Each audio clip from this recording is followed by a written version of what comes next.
नमस्कार, आप देखना शुरू कर चुके हैं न्यूज संभाग। न्यूज संभाग का कार्यक्रम शून्य से सफलता। आज मेरे साथ है करौली जिले के जाने माने इतिहासकार वेणुगोपाल शर्मा। वेणुगोपाल शर्मा बेहरदा गांव के निवासी हैं। मूलतः अभी करौली के अठवाड़ा बाजार ब्राह्मण धर्मशाला में लंबे समय से रह रहे हैं। वेणुगोपाल जी की कहानी ये है, विज्ञान वर्ग का एक सामान्य स्टूडेंट पुस्तकालय की नौकरी करते करते कैसे एक जाना माना इतिहासकार हो गया। करौली जिले की हर वो इतिहास की जानकारी जो इतिहास के स्टूडेंट वेणुगोपाल शर्मा से जानना चाहते हैं, यानी संपूर्ण जानकारी करौली का भौगोलिक, राजनीतिक, शैक्षणिक समस्त इतिहास को खंगाले हुए हैं। इनकी क्या वो कहानी है। वेणुगोपाल जी, आपका बहुत बहुत धन्यवाद, आप हमारे साथ जुड़े। आपकी वो क्या कहानी है कि आप विज्ञान के स्टूडेंट थे, फिर इतिहासकार कैसे बने? जी, मेरी जो कहानी है वो बिल्कुल अद्भुत है जी। कोई व्यक्ति जब मैं कोई संवाद करता हूँ या कोई लेख लिखता हूँ तो ये अंदाज़ा नहीं लगा सकते कि विज्ञान के आदमी होंगे। ये सोचता है हर एक व्यक्ति कि निश्चित तौर से एक कला वर्ग के आदमी हैं। हिंदी जो इतिहास है वो इनका मूल विषय रहा होगा। यह वास्तविकता ये है कि मैं साइंस ग्रेजुएट हूँ और उसकी कहानी भी बड़ी अजीब है। मेरे जो फादर थे वो डांग क्षेत्र के मडरा खंड के बेहरदा गांव के निवासी थे और उनका मुख्य काम मनी लेंडिंग था। गरीब लोगों को ऋण देते थे और वो जीविका का साधन था। कहीं भी जब पैसा नहीं मिलता था तो लोग बेहरदा गांव में पहुंचते थे। लेकिन संयोग ऐसा हुआ कि संवत 2007 में हमारे यहाँ बहुत बड़ी डकैती पड़ी और डकैती पड़ने से काफ़ी धन जन की हानि हुई। मेरे पिताजी, हम 6 भाई हैं, हम सब गाँव को सब करके और करौली आ गए। बेहरदा को छोड़ के आए, वो हमारी ज़मीन है, सब कुछ है। और यहाँ करौली आने के बाद करौली में ही मेरा जन्म हुआ संवत 2009 में 1952 में।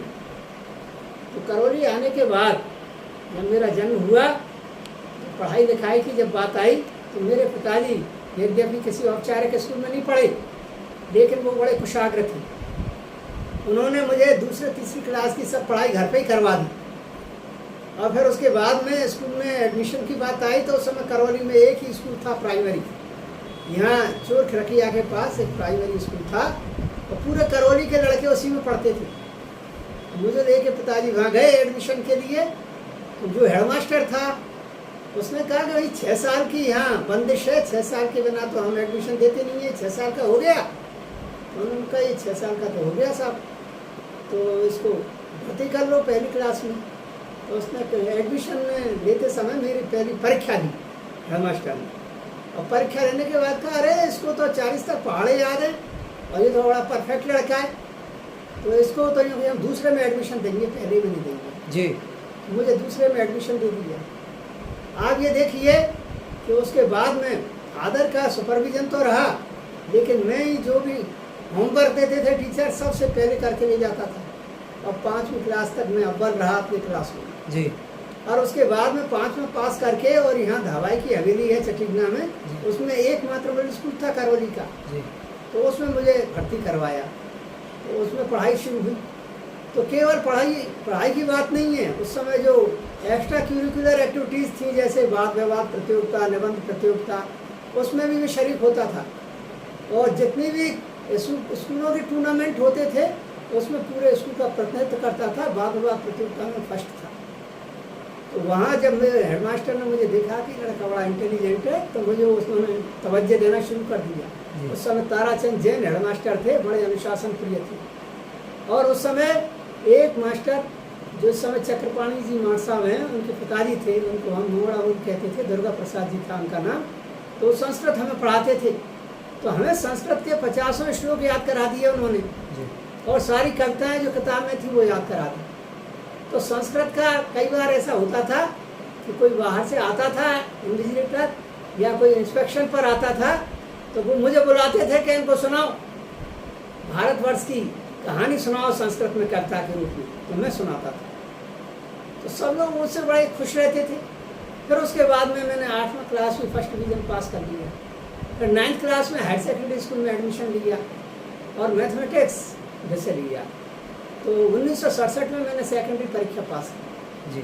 और सेकेंडरी परीक्षा पास करने के बाद में हायर सेकेंडरी वहीं से किया और हायर सेकेंडरी करने के बाद में यहाँ कॉलेज में एक लाइब्रेरियन थे काशीनाथ गुप्ता जी।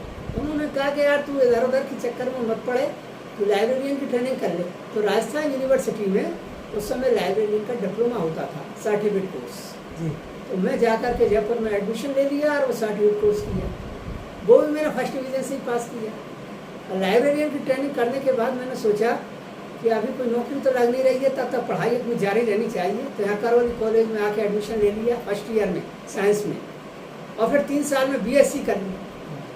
बीएससी करने के बाद में एकदम कोई विलम्ब नहीं हुआ और मुझे बीकानेर से शिक्षा निदेशालय से पोस्टिंग मिल गया एज ए लाइब्रेरियन टोंक जिले में मालपुरा हायर सेकेंडरी स्कूल में। जी और मैं ज्वाइन करने चला गया। आपने कॉलेज विज्ञान वर्ग से की ना? हाँ, विज्ञान से किया था बीएससी में। बीएससी विज्ञान वर्ग से किया था, और उसके बाद आप लाइब्रेरियन बन गए आप। जी, फिर मालपुरा में पोस्टेड हो गई आप। पोस्टेड हो गई। उसके बाद की कहानी? अब वहाँ से मेरी कहानी एक अलग से शुरू होती है। जी क्या मेरी उस समय शादी तो हुई नहीं थी, अकेला ही रहता था वहाँ। जी तो वहाँ 3-4 अध्यापक थे बहुत। एक तो संस्कृत के होते रामचंद्र जी, और एक हिंदी के थे, और एक जो है विज्ञान के थे, लेकिन वो विज्ञान के साथ साथ इतिहास में बड़े पारंगत थी। जी उन्होंने सारे टोंक रियासत के इतिहास वगैरह मुझे जानकारी दी। और क्या नाम था उनका? उनका अब्दुल मजीद था नाम, जी। मुसलमान थे। फिर तो वो बड़े उस माहौल में मैं रहता था। तो सारी की सारी ये जो मैं जो नॉलेज जो आप देख रहे हो, इसकी आधारशिला वही थी मालपुरा। मालपुरा से थी? जी। फिर उसके बाद में मालपुरा में मैं रहा 79 तक, और 79 में मैंने करौली ट्रांसफ़र करवा लिया। जी करौली कुछ ही दिन रहा कि कॉलेज एजुकेशन में हो गया मेरा सिलेक्शन, और मैं वहाँ से रामगढ़ शेखावाटी चला गया। जी रामगढ़ शेखावाटी रहा, फिर डी कॉलेज में रहा, फिर गंगापुर सिटी में रहा, दौसा कॉलेज में रहा, सभी जगह रहा। लेकिन एक विशेषता क्या थी मेरी कि सभी सब्जेक्टों पर मेरी पकड़ थी, क्योंकि मैं अकेला रहता था, पढ़ने के अलावा मुझे कोई काम नहीं था। जी तो वहाँ सारे लेक्चर जितने भी टेम्परेरी लेक्चर हुआ करते थे वो प्रशासनिक सेवाओं की परीक्षा देते थे। हाँ तो वो मेरे पास बैठे रहते थे कि शर्मा जी हमारा ये टॉपिक है और इसके लिए आप तैयारी के लिए कुछ रेफरेंस सोर्स दो, हमें कुछ पुस्तकें दो। मैं देख दाख करके देता था, उनसे डिस्कशन होता रहता था। तो आप ये देखिए, हिस्ट्री है, संस्कृत है, हिंदी है, इन सारे विषयों का मेरा उनसे कन्वर्सेशन चलता रहता था। और बात ये हुई कि सारे लेक्चरर मुझे इतिहासकार कहने लगे भाई से। दौसा कॉलेज से इतिहासकार की शुरुआत हुई है आपकी? दौसा कॉलेज से इतिहासकार। उसके बाद कॉलेज दौसा कॉलेज में मैं रहा। दौसा कॉलेज के बाद में फिर मैं यहाँ करौली में आ गया। करौली में मैं महुआ भी रहा, हिंडौन भी रहा, लेकिन उसी समय करौली जिला बन गया। जी। तो यहाँ जो प्रीतम सिंह पहले कलेक्टर आए, उन्होंने एडीएम सुरेश गुप्ता से कहा कि भाई कोई काबिल आदमी दो जो हमारा पीआरओ का काम कर सके। जी। कोई पीआरओ नहीं लगाया, उसने मेरा नाम प्रपोज कर दिया। करौली जिले के फर्स्ट पीआरओ लिंक ऑफिसर? हाँ, लिंक ऑफिसर, पीआरओ नहीं था। करौली जिले के फर्स्ट लिंक ऑफिसर पीआरओ जी वेणुगोपाल शर्मा का इंटरव्यू देख रहे हैं आप। फिर कहानी आगे? लिंक ऑफिसर पीआरओ मुझे बना दिया। तो आप ये देखिए, फिर सुब्रा सिंह आ गई, प्रीतम सिंह के बाद कलेक्टर। तो सुब्रा सिंह मुझसे बहुत ज़्यादा खुश थी, और उससे खुश होने का कारण ये था कि यहाँ पीआरओ की पोस्ट है, मैं उस पर कोई प्रशिक्षण नहीं लगाता, लेकिन रोजाना की गतिविधियों के प्रेस नोट बिल्कुल एग्जैक्ट और बहुत विस्तार से जारी करवाता था। जी। तो मेरे लिए एप्रिसिएशन लेटर आया डीपीआर का कि करौली जिले में आपने इतने प्रेस नोट जारी किए हैं जो रिकॉर्ड तोड़ दिया। मेरे पास रखा है लेटर जी, अमर सिंह राठौड़ का। ठीक है। तो वो एक रिकॉर्ड बना। और फिर एक बार तो एक अजीब संयोग हुआ कि सुब्रा सिंह कलेक्टर थी और मैं 2 दिन तक नहीं जा पाया वहाँ मिलने के लिए। औपचारिक रूप से रोज मिलना पड़ता था। तो वो हुआ क्या कि मेरे एक टीस बैठ गई। मैं जैसे ही उनके गेट पर पहुंचा तो गेट कीपर ने मुझे रोक दिया कि मैडम ने मिलने से किसी को भी अलाउ नहीं किया है। तो मैंने कहा मैडम ने तो नहीं किया है, लेकिन आप मेरी स्लिप पहुंचा दो कि पीए साहब से कह लो जब पहुंचा। ये घनश्याम सिंह थे सवाई माधोपुर के। तो उन्होंने कहा कि ऐसा है कि उनको स्ट्रिक्टली कह रखा है किसी को नहीं मिलाना। नहीं ठीक है, मैं ये स्लिप छोड़ के जा रहा हूँ और मैडम को ये कह देना कि वो आए थे और कहीं। अब वो भीतर से मैडम ने सुन ली। तो चपड़ा से बुलवाया गेट कीपर। उससे कहा किसे कौन आया है मिलने के लिए? कि साहब वो बिल्डिंग गोपाल जी है, वो मिलना चाहते। तो तुम कितने दिन से नौकरी कर रहे हो यहाँ? साहब मुझे तो 10-12 साल हो गए। तो तुम ये नहीं समझती हो कि वो व्यक्ति मुझसे क्यों मिलना चाहता है? वो व्यक्ति अपने स्वार्थ के लिए मिल रहा है, हमारे स्वार्थ के लिए मिल रहा है। तत्काल भेजो हमको। मैं तत्काल गया साहब। मुझसे कहा कि आप तो 2 दिन से मिले ही नहीं, क्योंकि आप तो द्वारपाल नहीं आने दे रहे, मैं कैसे आता है यहाँ। अच्छा, तो उससे कहा कि भाई क्या बात है, कि वो पीए साहब ने मना कर दिया। पीए को बुलाया, डांट लगाई, तो भाई आज से तुम्हें पीए से हटाती हूँ मैं, तुम्हारी जरूरत नहीं है। जिस आदमी को मेरी जरूरत है और मैं उसको चाहती हूँ, मैं उससे संवाद करना चाह रही हूँ, तो मिलने नहीं देते हो। फिर उसने माफ़ी मांगी, तो मैंने भी कहा साहब ऐसा है कि ये तो आपकी व्यवस्था जो भी है, लेकिन मेरे नाम पर इनको मत हटाओ। तो फिर वो बड़ी खुश हुई।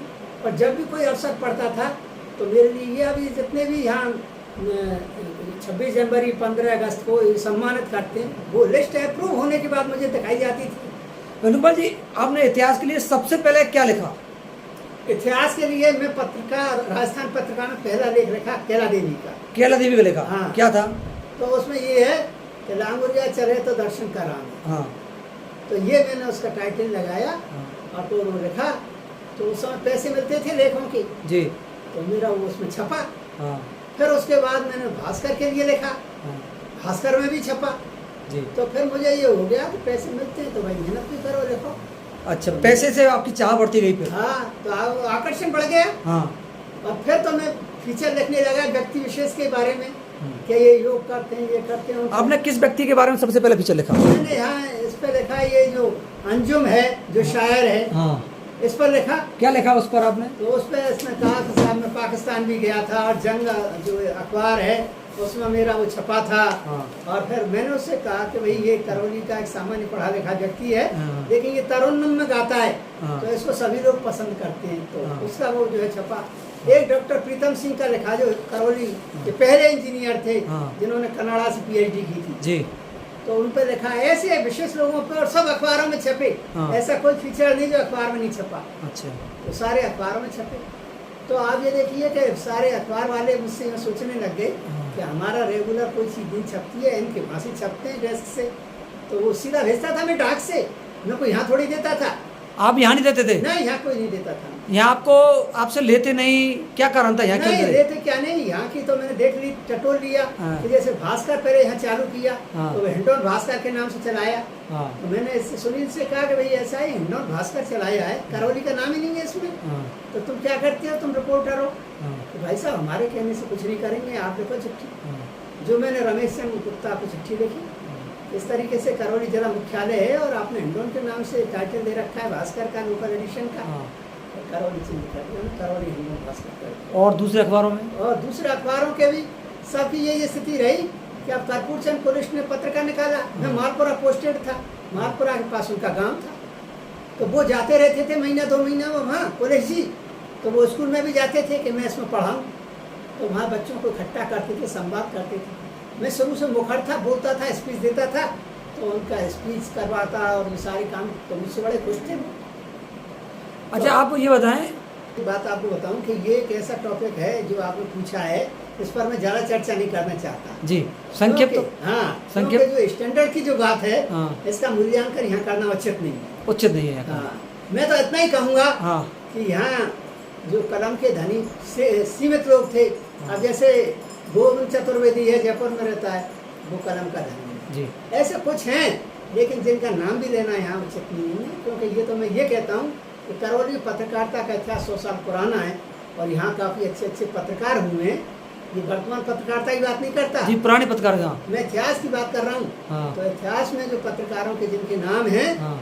वो ऐसे थे कि जिनको दुनिया जानती है। जैसे कौन कौन नाम थे बताओ कि दर्शक जानना चाहते हैं इतिहास के पत्रकार। सबसे पहले यहाँ कुंवर मदन सिंह थे जी। पत्रकार, 1915 में। जी। तो मदन सिंह पत्रकारिता करते थे। तो वो मदन सिंह हैं, उनके पिताजी चिमन सिंह, हाँ। वो राजा के दीवान थे। जी। तो राजा के खिलाफ लिखना उन्होंने चालू किया। तो राजा के खिलाफ लिखना उस जमाने में कोई मामूली बात थी। जी। तो उनको प्रताड़ित करने के लिए और उससे कह दिया चिमन सिंह से कि तेरे लड़के को समझा ले, हाँ। ये हमारे खिलाफ लिख रहा है। जी। आखिर उसने जो कुछ भी लिखा, फिर बाहर टेलीग्राम भी करता था वो। हाँ, हाँ। और वो उसने ऐसी धाक जमाई कि मदन सिंह का नाम हो गया। उसने कई किताबें भी लिखी। अच्छा बाबू जी, ये बताएं, जैसे आपने लिखना शुरू कर दिया तो अभी आपने बहुत कुछ लिखा है, पूरे जिले की किताब पुस्तिका भी आपने निकाली, क्या नाम है उसका? करौली अतीत से वर्तमान। करौली से अतीत से वर्तमान। तो आपने ये जानकारी संकलित कैसे करी, कहाँ से की, क्या आपका ये टारगेट था, कितनी मेहनत करी? मैं आपको बता दूं कि ये मेरे संस्कार हैं। हाँ। मेरे जो पिताजी थे वो आज़ादी आंदोलन से जुड़े हुए थे। जी। ग्रामीण थे, लेकिन वो ओंकार सिंह के मित्र थे। ठाकुर ओंकार सिंह जो पहले यहाँ के महाराज कुमार के खिलाफ चुनाव लड़ी थी, तो 5 जगह के पोलिंग एजेंट रहे उनके चुनाव में, और वो पूरी कांग्रेस विचारधारा के थे। अब अचंबा करोगे कि उस समय वो जो कपड़े पहनते थे सारे की होली जला दी और खादी पहनना चालू की। अब देख रहे हो मेरी खादी की रोशन जी, तो मैं भी प्रयास ये करता हूँ खादी के कपड़े पहने जाएँ, उनके फादर के संस्कार। तो उस हिसाब से मेरे फादर हैं, वो इस मामले में बहुत ज़्यादा समझते थे। वो ज़्यादा पढ़े लिखे नहीं थे, लेकिन मदन सिंह ने विद्याश्रम स्कूल खोले थे, लांगरे में खुला था, और उसमें पढ़ी थी। तो उनकी जो IQ थी वो बहुत तेज थी, और पुरानी चीज़ों को वो मुझे बताते रहती थी। अच्छा। तो उनको पता चल गया कि इस लड़की का इंटरेस्ट है, तो मैं जो कुछ भी पूछता था उसका जवाब वो दे देती थी। और फिर मैं जैसे कॉलेज एजुकेशन में रहा, या जयपुर से मैंने लाइब्रेरियन की ट्रेनिंग की, तो राजस्थान यूनिवर्सिटी की लाइब्रेरी घंटों बैठता था, और वो आबू कलेक्शन जो रेयर कलेक्शन है उसको टटोलता था, करौली की कोई इन्फॉर्मेशन, तो उसमें से देख करके एक रजिस्टर बना रखा था, उसमें नोट करता था। आपने सबसे पहले कौन सा इतिहास लिखा करौली का जो चर्चित रहा आपका? देखिए, करौली का मैंने वैसे तो इतिहास की किताब के रूप में तो आज़ादी आंदोलन पर ही लिखा, लेकिन भी ये जो अलग अलग जो टॉपिक्स पर जो लिखा है तो वो समय के अनुसार रहा है। जैसे वर्तमान में अभी कोई स्वतंत्रता दिवस आ रहा है, तो आज़ादी आंदोलन पर लिखा, या कोई 26 जनवरी तो गणतंत्र पर लिखा। तो इस तरीके के लेख लिखे मैंने जी। तो वो सारे लेख, जितने भी लेख लिखे, लोगों ने भारी पसंद किए। नहीं, आपके जैसे पसंद किया जाता है, जैसे भेड़दा गाँव पे आपने कोई जानकारी ली, केलादीप पे ली, टोड़ा भीम पे ली, हिंडोन पे आपने जानकारी करी, ये जानकारी इतिहास की आप कैसे लाते हो वो मैं जानना चाहता हूँ। देखिए, मैं आपको बताऊं कि मैंने पूरे जिले को विजिट किया है। विजिट किया है, ये बड़ी बात। पहले मैं यहाँ लिंक ऑफिसर PRO था, तो उस समय 97 में ही साक्षरता अभियान चला था, और मैं डिस्ट्रिक्ट कोऑर्डिनेटर था, और RC गुप्ता उसके सेक्रेटरी थे जो RAS जी। तो वो मेरी प्रतिभा को समझते थे। मुझसे कहते, शर्मा जी आज फुर्सत में बैठो गाड़ी में, अपन चलते हैं। तो उनके साथ गाड़ी में कहीं चले जाते थे। वहाँ जाता था मैं, तो वहाँ की सबसे बुजुर्ग को टटोलता था, तो थोड़े एक्टिव होती।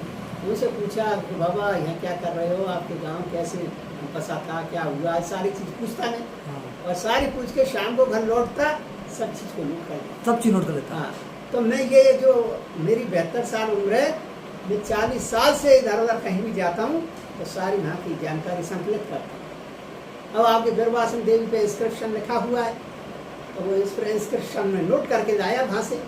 तो ये सारी चीज़ें रहती हैं मेरे पास, ऐसे नहीं है कि वैसे लिख मारा।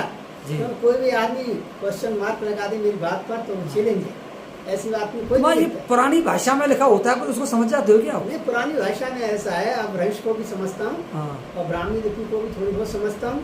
उसका मास्टर तो नहीं हूँ, लेकिन प्रयास करता हूँ, तो मैं उसकी भाव को समझ जाता हूँ। भाव को समझ जाते हैं। किसी व्यक्ति की सफलता में किसी न किसी का योगदान होता है जी। आपकी पत्नी, मित्र, परिवार, मित्र मंडली, किस किस ने आपको सहयोग किया इस पूरी कहानी में? देखिए, ऐसा है कि मेरी जो सफलता की कहानी है उसमें 2 किरदार महत्वपूर्ण हैं जी। एक तो मेरे फादर, तो वो दिवंगत हो गए वो बहुत पहले से ही, और दूसरी मेरी पत्नी जी। पत्नी का इसमें है कि जब मेरी शादी हुई थी उस समय वो ग्रेजुएट थी कानोड़िया कॉलेज से, और उसके जो फादर थे उस जमाने में BA LLB थे, तो वो उनका संस्कार उसमें आए थे। तो वो क्या है, कोऑपरेटिव में डिप्टी रजिस्ट्रार थी, तो वो भरतपुर में उनका पोस्टिंग ज़्यादा रहा, तो आकाशवाणी मथुरा से वो स्थायी तौर से वार्ताकार थी जी, जो करौली की संस्कृति पर बोलते थे। तो इसलिए वो मेरी जो पत्नी है वो सारी चीज़ देखती थी, सुनती थी, उनसे वो तैयारी करके जाते थे। दूसरी बात ये है कि वो जो ब्रज संस्कृति से जुड़े हुए थे, तो उसको 50 पवित्र वगैरह याद है पत्नी को। तो फिर जो कुछ भी मैं लिखता हूँ उसको जरूर पढ़वाता हूँ। अच्छा। तो नहीं देख ले, तू कोई इसमें कमी हो तो सजेस्ट कर, तो कुछ ना कुछ सजेशन जरूर देती है, तो मैं उसी हिसाब से उसको अमेंड कर देता हूँ।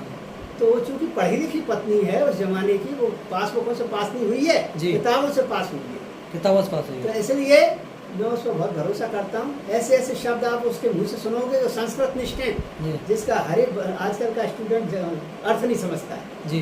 तो ऐसा है कि उसके फादर के संस्कार उसमें है, संस्कार। हाँ।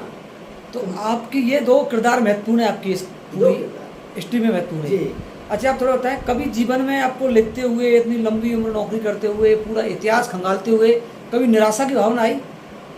निराशा का तो इसलिए सवाल नहीं कि मैं तो सरकारी नौकर जी। था, आप में और मुझ में एक बेसिक डिफरेंस है। हाँ सरकारी नौकर था, सरकार तनख्वाह देती थी, तो अर्थ की तो कोई समस्या थी नहीं, जी। तनख्वाह आएगी, अपने घर हाँ। चल रहा है। हाँ तो मैं क्या है, निर्लिप्त होकर के लिखता था, निराशा भाव इसलिए नहीं। हाँ निराशा भाव केवल वहाँ जरूर आता था कि कई बार जैसे मैंने देख करके कोई भेजा किसी भी अखबार को, पत्रकार, साप्ताहिक को, हाँ और वो छपा नहीं, हाँ क्योंकि बड़ी मेहनत से लिखा जाता है, ये एक पैसे नहीं लिखा जाता। हाँ तो छपा नहीं तो फिर मैं उसमें विचार करता कि ये किसकी गुस्ताखी हो सकती है हाँ। कि ये नहीं छपा है। हाँ। तो मैं फिर उसका समझ जाता स्थिति को, फिर आगे परसों नहीं करता उसको। फिर आगे उसको परस्यू नहीं करते थे तो कभी। लेकिन इतना है हाँ। कि एक जगह नहीं छपा तो दूसरी जगह जरूर छपता था। बाजी ये आपको कभी खुशी सबसे ज़्यादा कब मिली? निराशा आदमी हुई नहीं, लेकिन आपको बहुत अच्छे से खुशी मिलती है कि आपने बहुत अच्छा काम कर दिया, मुझे बहुत अच्छी खुशी मिली। देखो, मैं 6 कलेक्टरों ने सम्मानित किया हूँ, हाँ एक आध दो ने नहीं किया हूँ। जी। और ये जो पीसी पवन है नहीं, नीरज के पवन। नीरज के पवन, तो नीरज के पवन ने क्या किया कि मुझे पहले सम्मानित कर दिया 26 जनवरी को, हाँ और फिर 15 अगस्त को एडीएम को कहा कि इनका नाम देखना। तो हाँ। मैं उसके पास गया, हाँ भाई एक साल में 2 बार मत करो सम्मानित, हाँ। मेरी इससे हैसियत गिरती है, जी। उनकी एक ही बार बहुत है। हाँ तो ये जो नवीन जैन इस समय एजुकेशन सेक्रेटरी है, इन्होंने जी, किया जी। मुझे सम्मानित, हाँ और अतुल शर्मा ने किया सम्मानित, कुलदीप शर्मा ने किया सम्मानित, श्रेया गुहा ने किया सम्मानित। तो 6 कलेक्टरों ने सम्मानित किया। कभी मैं लिख के नहीं देता था प्रस्ताव, जी। अपने आप ही मेरे नाम आते थे। निराशा कभी जीवन में आपके लिए हुई निराशा नहीं? कुछ नहीं और अभी नहीं। अच्छा, ये जिला पुस्तकालय की क्या कहानी है स्थापना की? जिला पुस्तकालय की कहानी केवल मुझ पर केंद्रित है, हाँ वो ही मैं जानना चाहता हूँ। और उसका कारण ये है कि मेरा फर्स्ट ग्रेड में प्रमोशन भी था, हाँ, तो मैं यहाँ लिंक ऑफिसर PRO बन गया। कुलदीप शर्मा कलेक्टर थे, तो मैंने कहा कि अब मैं यहाँ से जाऊँगा, क्या मेरा प्रमोशन होगा? हाँ, तो मैं तो अभी तो आपने डेप्यूट कर रखा हूँ, हाँ, मेरा हैंड ऑन पोस्टिंग है, तो फिर आपके परिव्यू में नहीं रहूँगा, आपके कार्य क्षेत्र में तो मैं चला जाऊँगा ऐसे देखो छोड़ के। हाँ, तो फर्स्ट ग्रेड की सीमित पोस्ट है। हाँ, तो उसने कहा वाह, चले कैसे जाओगे, हम बैठे हैं। हाँ, तुरंत उन्होंने DO लेटर लिखा कलेक्टर को, हाँ, कलेक्टर ने डायरेक्टर को, कि हमारे यहाँ जिला पुस्तकालय तत्काल खोले, यहाँ जिला बने हुए कई साल हो गए। तत्काल तो उन्होंने लिख दिया कि ऐसा है कि करौली में जिला पुस्तकालय खोला जाता है, आदेश निकाल दिया। हाँ, और उसमें ये कहा किसी सरकारी भवन में संचालित कर दे। हाँ, अब सरकारी भवन यहाँ नजर नहीं आया, तो ये जो वर्तमान में चल रहा है, इसमें तहसीलदार रहता था। दंग के पास। हाँ, तो तहसीलदार रहता था, तो RC गुप्ता उस समय ADM थे। तो कलेक्टर ने उनसे कहा कि भाई कोई इनका चालू करवा, लाइब्रेरी में कुछ नहीं जानता, कहाँ करवाओगे? हाँ, मैंने उनसे कहा कि ये तहसीलदार की भवन कहलाता है और ये बहुत बढ़िया है, इसका विस्तार हो जाएगा। तो उसमें तहसीलदार रहता था, तो तहसीलदार का पोस्टिंग था वो यहाँ ही था करौली। हाँ, तो फिर उसने कहा कि ऐसा है, इसको भाई खाली करो, तुम दूसरा ले लो कहीं किराए से, हाँ, ये तो तुम्हारा खाली करना पड़ेगा। हाँ, तो उसने कहा कि साहब ऐसा है कि मैं वो कहाँ जाऊँगा, इसमें तो पहले से सभी तहसीलदार रह रहे हैं। उन्हें तो लेटर लिख के दिया। तो उस तहसीलदार ने क्या किया हाँ, कि PWD के XCN को कह दिया। हाँ, तो उसने लिख दिया कि ये जो बिल्डिंग है वो एबंडेंट है, कंडा जी, में, जी, ये रहने लायक नहीं है। हाँ, तो मुझे लेटर बताया उसने ADM ने। हाँ, तो मैंने कहा कि इसमें इतने तहसीलदार रह रहे हैं, ये कंडा में तो मरने के लिए रह रहे थे क्या? हाँ, तो उन्होंने एक्सप्लेनेशन किया कलेक्टर ने उस तहसीलदार का और उसका XCN का, इस कंडम बिल्डिंग में तहसीलदार को मारने के लिए रख रखा है क्या? हाँ, तो फिर उसने जवाब दिया साहब इसमें 2 कमरे सही हैं जिनमें रह रहा है तहसीलदार। तो ऑर्डर निकाल दिया, 2 कमरे लाइब्रेरी को अलॉट किए गए। लाइब्रेरी यहाँ जिला पुस्तकालय की स्थापना हो खाली गई। में आ गया जिला पुस्तकालय। ये बाल कल्याण समिति के अध्यक्ष रहे आप बड़ा देखो। 15 साल। हाँ, क्या अनुभव रहा आपका? हाँ? अनुभव क्या रहा? अनुभव तो क्या है, देखो मैं आपको बताऊं, मैं किसी दूसरे से तुलना नहीं करता, हाँ, लेकिन बाल कल्याण समिति का मैं जब अध्यक्ष बना तो कोई राजनीतिक अप्रोच मैंने नहीं की और न मैं करना चाहता। जी, तो मुझे अपॉइंट कर दिया बाल कल्याण समिति का अध्यक्ष। तो बाल कल्याण समिति का अध्यक्ष मैं जैसे ही बना तो मैंने अपनी गतिविधियाँ शुरू की। हाँ, मेरे साथ प्लस पॉइंट ये था कि मैं लॉ हैंड हूँ, हम्म, और ये जो बाल कल्याण समिति के जो भी अध्यक्ष बने साधारण वैसी व्यक्ति, हाँ। कानून को नहीं समझते। हाँ, तो उस स्थिति में जब मैं अपनी एक्शन में आया तो बहुत से लोगों को मुझसे तकलीफ हुई।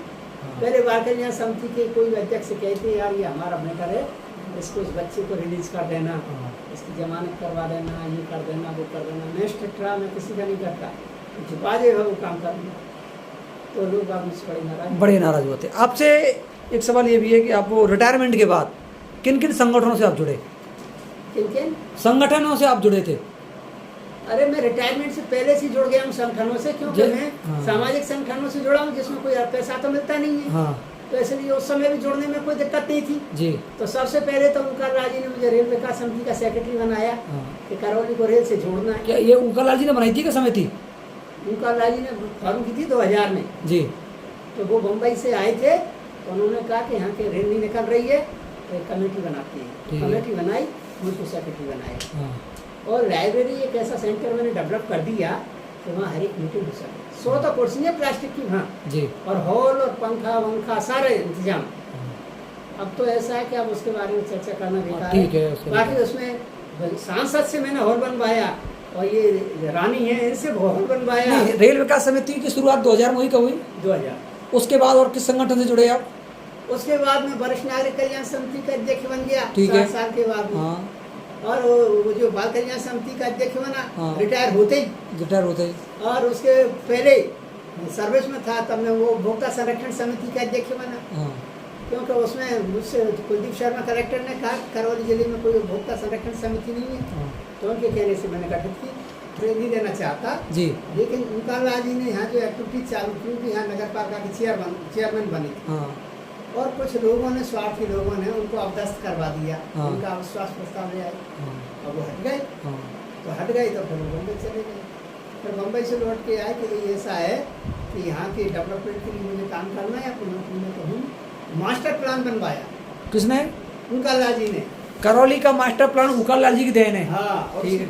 उसकी संभवतः कॉपी भी मेरे पास मौजूद है। हाँ तो वो मास्टर प्लान है, वो बनवाया। उसमें रिंग रोड का प्रोविजन था, लेकिन वो इम्प्लीमेंटरी हुआ। हाँ और बाद में ये जो इस समय बनाया है ये टाउन प्लानर ने, तो ये वैसे ही घपला है, इसमें कुछ नहीं है। हाँ। आप अब तक की इसके कार्यकाल में कौन सा नेता अच्छा रहा जिसने करौली के डेवलपमेंट के बारे में सोचा है? ये भी ऐसा है कि जो नेता है हाँ वो तो सही मायने में सोचने वाले होते नहीं भी करते। हाँ। वो अपनी स्वार्थ सिद्धि के लिए रहते हैं। जी। तो इसलिए हम किसी भी नेता को इतना क्रेडिट नहीं देना चाहेंगे हाँ। कि जिसने करौली के लिए कोई विशेष काम किया हो, जी। क्योंकि सब अपने अपने, जैसे करौली का दुर्भाग्य कि यहाँ जितने भी एमएलए बने तो वो एमएलए अपने मतलब से टाइम पास करके चले गए। हाँ। उन्होंने कुछ जाते आ नहीं। केवल हंसराम का नाम मैं लेना चाहूँगा, बाबा हंसराम का नाम लेना चाहेंगे, जिन्होंने जिला बनवाया। जिला, इनको आप याद रखते हैं वैसे तौर पर। बिल्कुल। करौली के डेवलपमेंट में किसी को क्रेडिट देना नहीं चाहते, लेकिन बाबा हंसराम गुर्जर का नाम लेना चाहते हैं जिन्होंने करौली का जिला बनवाया। बिल्कुल। और बहुत बड़ा त्याग भी किया होता है उन्होंने उस जमाने में राजनीति में। नहीं, मैं ये कहता हूँ कि हंसराम इतना लोकप्रिय आदमी था कि जरूरत पड़ती थी जैसे उसके पास पहुँचे कि ये काम है बाबा, चलो, अच्छा। एकदम तैयार, बहानेबाजी कुछ नहीं। हाँ और मैं ये कहता हूँ कि उसका लड़का है दर्शन सिंह, वो भी इसी में चलता है। इसी में सब। हाँ। अच्छा, आपको और राजनेताओं के अलावा किसी और को आप नाम लेना चाहेंगे इसका विशेष योगदान रहा है करौली के डेवलपमेंट में? देखिए, अब ऐसा है कि करौली के योगदान की जब बात करते हैं तो आज़ादी के बाद करौली का अपेक्षित विकास आज तक नहीं हुआ। अब आपने दुनिया भर का देखा है, भद्रावती नदी है, करौली का। अब जैसे स्वच्छता की बात करें तो कर्नल हंटर ने जो गजेटियर लिखा था तो उसमें लिखा हुआ है कि Karauli is the cleanest town in Rajputana. अब वो क्लीनेस्ट टाउन कहाँ है, किसी ने सफाई। बाबू जी, आपसे एक लास्ट क्वेश्चन ये है, आपके परिवार की स्थिति क्या है? कितने बेटा बेटी, किन पोस्टों में कार्यरत हैं, क्या करते हैं? थोड़ा आगे आकर। मेरा जो परिवार है हाँ वो बिल्कुल बैलेंस्ड परिवार है। हाँ मेरे 3 बच्चे, 2 बच्चे छोटे जुड़वा हैं हाँ। और एक बड़ा है। तो वो जो बड़ा है वो अपने कमा रहा है, वो दिल्ली में क्या रहता करते हैं वो? नाम क्या है उनका? उसका शशांक है। क्या करते हैं शशांक? तो शशांक है वो हेल्थ सर्विसेज में है, दिल्ली गवर्नमेंट की में। जी। तो वो है, उसकी पत्नी आर्मी मेजर है। आर्मी मेजर, बहुत बड़ी बात। करौली की बहू आर्मी मेजर है। दिल्ली रहती है वो। ठीक है। दूसरा लड़का है, उसका नाम प्रभाकर है, हाँ वो मेरे पास यहाँ करौली रहता है। ठीक है। तो वो मैंने इसलिए कि भाई मुझे हेल्प करे। उसका एक ग्लोबल कंपनी है NCR, हाँ उसमें वो इंजीनियर है। तो उसमें ये जितने भी ATM होते हैं बैंकों के, हाँ। तो ATM का इंजीनियर है वो। ATM engineer. तो उसका हेडक्वार्टर ये है करौली, हाँ और वो सवाई माधोपुर, दौसा, करौली 3 जिलों को डील करते हैं। ठीक है। तो इसलिए वो लड़का है, उसका मुझे यहाँ जरूरत पड़ती है तो उसकी सेवाएं। ये तीसरा जो बच्चा है वो जुड़वा है नहीं, दूसरा तीसरा, हाँ तो वो थोड़ा सा फिजिकली और मेंटली वीक है। हाँ तो इसलिए वो कहीं आगे प्रोग्रेस नहीं कर पाया। हालांकि हायर सेकेंडरी किया हुआ है वो, और RKCL से कंप्यूटर में डिप्लोमा भी है। तो मैंने ये ई मित्र खुलवाया था उसको, वो उस पर संभालते तो हैं। वो क्या हुआ कि ये जब कोरोना चला तो मैंने उसको ब्लॉक करवा दिया ई मित्र को। मैंने भाई 2 रुपये के कोई फोटो स्टेट करवाने आएगा, बीमारी दे जाएगा, तो मैंने उस समय से ब्लॉक करा दिया। अब मैंने उससे कहा कि यार मैं अभी मुझे पेंशन देती है सरकार, तू मजे कर, तो ज़्यादा ये ई मित्र छोड़। अच्छा, आपका लास्ट क्वेश्चन आपसे ये है, करौली के जो नवोदित इतिहासकार पत्रकार सबको आप क्या संदेश देना चाहते हैं? क्या संदेश देना चाहते हैं पत्रकारों को, इतिहासकारों को, युवाओं को? देखो ऐसा है कि पत्रकारों की जहाँ तक बात है, पत्रकार अभी ये प्रश्न करेंगे कि इनके संदेश से हमें क्या लेना देना है। नहीं, आप पुस्तकालय जुड़े हुए हैं, पढ़े लिखे पत्रकार होते हैं। लेकिन क्या है कि वैसे जो पत्रकारिता का जो पेशा है उसमें लाइब्रेरियंस हैं, वो भी उसमें मीडिएटर हैं जी। तो इसलिए वो पत्रकार की श्रेणी में आ सकती हैं, क्योंकि यहाँ जो प्रेस क्लब की स्थापना हुई थी उस समय से मैं इससे जुड़ा हुआ था, और बाद में लिंक ऑफिसर PRO रहा, मेरे हर एक सुजस में लेख छपते थे। तो ये तो कोई बात नहीं है, लेकिन मैं ये संदेश देना चाहता हूँ कि ईमानदारी से पत्रकारिता का जो धर्म है उसको निभाएं। जो पीठ पत्रकारिता है वो करौली को रेडुबेरी, और तुम्हारा जो व्यक्तित्व है वो निखर नहीं पाएगा।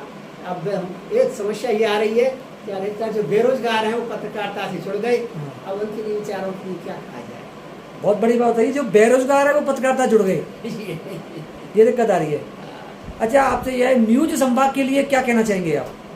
मैं न्यूज़ संभाग के लिए ये कहना चाह रहा हूँ कि मैंने आपको पहले एक प्रतिष्ठित पेपर के रिपोर्टर पत्रकार के रूप में भी देखा है और आज भी देख रहा हूँ। तो मैंने ये अनुभव किया कि वास्तव में आप एनर्जेटिक और वर्कर हैं, और आज आपने ये प्रतिपादित कर दिया, ये प्रमाणित कर दिया कि वास्तव में पत्रकारिता के पेशे में आपने जो कदम आगे बढ़ाया है वो निश्चित तौर से आपको ऊंचाइयों पर ले जाएगा। ये थे इतिहासकार वेणुगोपाल शर्मा करौली के। इनके पूरी सफलता की कहानी न्यूज़ संभाग पे आपने देखी, सुनी, और यदि पसंद आए शेयर करें, कमेंट्स करें, और वेणुगोपाल से इतिहास के बारे में जानकारी प्राप्त कर सकते हैं। राजस्थान के स्टूडेंट्स इनसे इतिहास की जानकारी करते हैं, शोध करते हैं इनके पास आकर। वेणुगोपाल जी, आपके लिए बहुत बहुत धन्यवाद, नमस्कार। आपको भी धन्यवाद, जो मेरी विचारधारा है वो आपने शेयर की, और ये जनता में ये बात पहुँचेगी, क्योंकि मैं ये मानता हूँ कि जो भी विचारधारा है वो जब तक दूसरों के पास नहीं पहुँचेगी तब तक कुछ परिवर्तन नहीं हो सकता। परिवर्तन नहीं हो सकता। धन्यवाद। तो इसलिए परिवर्तन के लिए हमको अपनी बात आगे पहुँचानी चाहिए।